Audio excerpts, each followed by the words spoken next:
Folks, this is Mason again. I want to thank you all for staying with me. We do have technical difficulties here, and sometimes it cannot be fixed, but we're not going to let a technical difficulty keep the Word of God from not going out. I woke up this morning with this on my heart. I'm going to finish this Judges chapter 2 through chapter 6. The people of God have gone through the promised land. The people of God have gone through slavery in Egypt. The people of God have seen God work every day. And those who spend 40 years in the wilderness, seeing their clothes not wear out, the shoes not wear out, seeing the pillar of fire, the pillar of smoke, seeing the water come from the rock, those people saw God, delivered them from all their problems, understood who God was, walked through the Jordan River and said, okay, got it. But their children, the next generation, their children who did not see what happened in the wilderness, their children are turning their backs on God, going after MTV and everything else, just like what's happening today. So I want you to understand something, folks. This lesson in Judges 2 through Judges 6 is a reflection on us. It's a reflection on human nature. It's who we are. It's what we do. We turn our back on God. The next generation, we can't help it. We seek the darkness. So here you have, the generation comes up, and the Bible says in chapter 2 and 3, they do evil in the sight of God. And God say, I'm going to wait for you to decide who you're going to worship. I'm going to wait for you to decide if it's going to be me or the movie star, me or the lead singer of the favorite band, me or NBC, ABC, and U23. I'm going to wait. I cannot bless you until you decide who you're going to follow, because you will give credit to the dark side. So the people of Israel go into slavery worshiping the fake gods, and they stay in slavery until they remember the words of their grandfather and grandmother, remember the stories about the wilderness, and say, we're going to call on the name of the Lord. And when they call on the name of the Lord, they get a judge who brings them out of captivity, and they stay free. Judges 2 through chapter 6. They stay free until the next generation, till the teenagers grow up. You know the teenagers. You see them every day in your life. They're trying to find a different God. They're trying to seek the darkness. The nature of man is to seek darkness.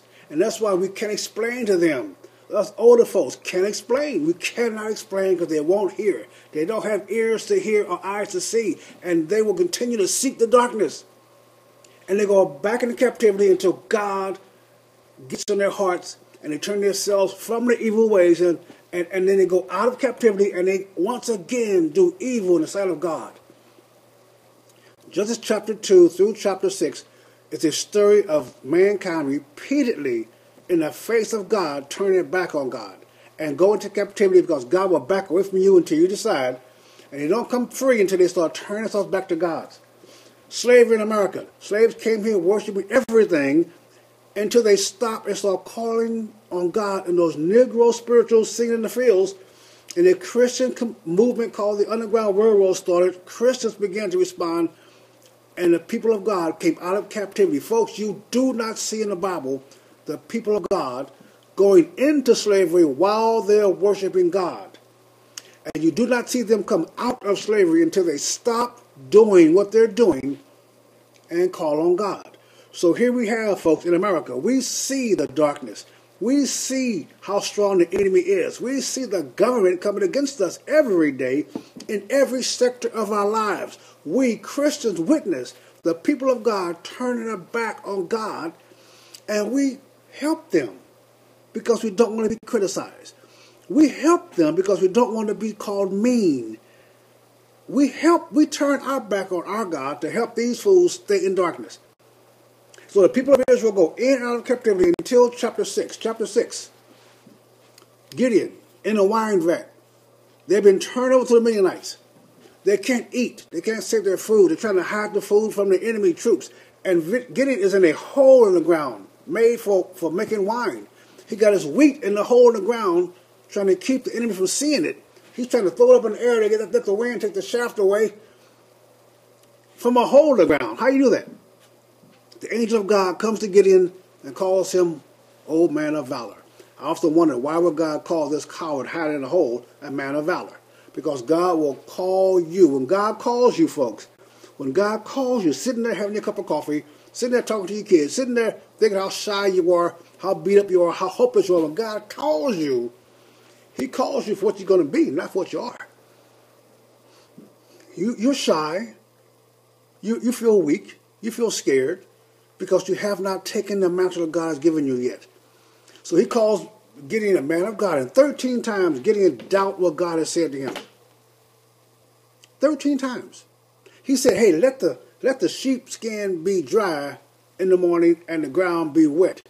Oh, that worked? Okay, well, let the sheepskin be wet and the ground be dry the next morning. Oh, that worked? Well, let me do this. If 13 times he doubted what God was calling him to do. Finally, he said, I'm going to go down there. Okay, God, when we take down that altar, I'll go, but I'm going to go at night because you don't realize how strong and tough those Midianites really are, God. So in order for you not to be embarrassed, I'm going to do that at night under darkness, serve in the dark. Finally, Gideon gets it. Finally, Gideon said, God has called me to this farmer, this not even the greatest of own home, this shy, unimposing person. God has called him to deliver God's people. He gathers 25,000 farmers against 135,000 trained enemy troops, folks. He gathered 25,000 farmers. God said, that's too many. 25,000 farmers and me is the majority. And all you would do is high-five yourself, talk about how bad you are, how tough you are. You would talk about how mean, how great, how strong, and you'll give credits. You'll give credits to yourself. So Gideon, you're not going to have 25,000 troops. That's too close. It's only 135,000. Don't you know angels kills 100,000 a night? This is not a big deal. So leave some of those guys at home. Go down to the river and you watch them have a drink. Those men who get down on all fours like a dog, put their head in the water and not look up and pay attention, love them, but send them home. This is a serious battle we got going on. We need folks paying attention because I got something for you to do, Gideon. And then, so Gideon saw the guys who put their hands to their mouths on one knee and looked around and kept the eyes focused. Those guys you kept. Ended up 300. So now you got 300 men, 300 armed men, and me against 125,000, 35,000 enemy troops. Still not close, because you be still talking about how bad you are as a farmer. So leave those swords at home, Gideon. Leave those shields at home, and you go out there unarmed. Carrying it at night, because that's where you got them when you want them, at night, folks. You go out there unarmed with just a lantern and a bugle. In case they're deaf or dumb, they'll be able to find you out there. You go out there, can you imagine how far apart you got to be to surround an encampment of 135,000 enemy troops? How far apart is your neighbor got to be and your friend got to be? And don't forget, Gideon was the only one that had the vision. God only gives a vision to the leader. Not to the family, not to the church, not to the congregation, not to the city, not to the country. God gives the vision to the person. Your pastor has the vision. Your bishop has the vision. Your husband has the vision. Your wife has the vision. The whole group don't get the vision. They have to believe God in you by what they see in you. These clowns have to think, get in and hit that dream, I don't know, you sure this is true? Because I'm way apart from my friends over here. And I'm out here with just a bugle and a lantern. And these Midianites are bad dudes, man. They all had to have faith. Everyone had to have faith. Because at the appointed time, they had to blow their bugle and show their lantern. They had to let their light shine. They had to proclaim who God was, where they were in the battlefield. Here I am. Here I am. You want to fool with a Christian? Find me. Is that your call, folks? Are you shy? Are you withdrawn? I don't want to be in a conflict. I don't want to be rude. I don't want to be called a name. God's people are supposed to be kind and gentle. We're not supposed to be in your face. We're the only people in America that sit around and talk about what we cannot say publicly. The people of God. So here you have Gideon surrounding everybody. And had one man not shine his light, had one man been too afraid to blow their bugle, the enemy troops would have came out of their tents at the sound of the bugle and looked around and would have seen the lights, probably thinking they were battalion lights, standard bearers. Hearing the bugle, they probably thought, I'm not sure, they probably thought it was division bugles. They probably thought they were surrounded by 300 divisions. But had one man not shine his light and not sound his bugle, they would have seen a gap in the darkness. And they'll gather toward the dark, folks. They would have known where to gather. and would not have been a panic. They would have gathered someplace where they could get out.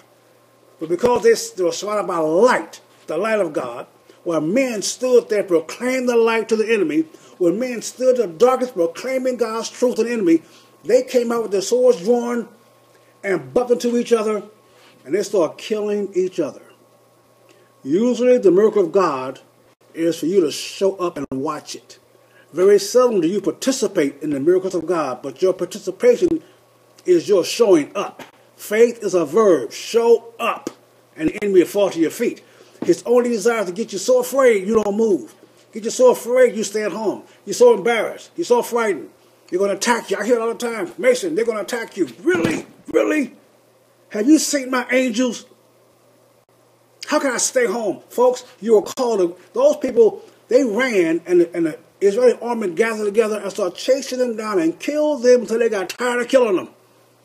You cannot withstand the faith of God. You cannot withstand when you stand for God. Black people, white people, women, children, you are under attack in this country. The spirit of Pharaoh is here in this country now, intimidating you, telling you to be afraid of him. In freedom, out of freedom. Black people came over here worshiping every false god they can think of. We didn't get our freedom until we stood up and said, "Swing low, sweet chariot, coming for to carry me home." That's when we started getting our freedom. White people and black people came together as Christians. It was a Christian effort. The Underground Railroad, the Civil War was a Christian effort. My eyes have seen the glory of the coming of the Lord. It wasn't the coming of politics. It wasn't the coming of political correctness.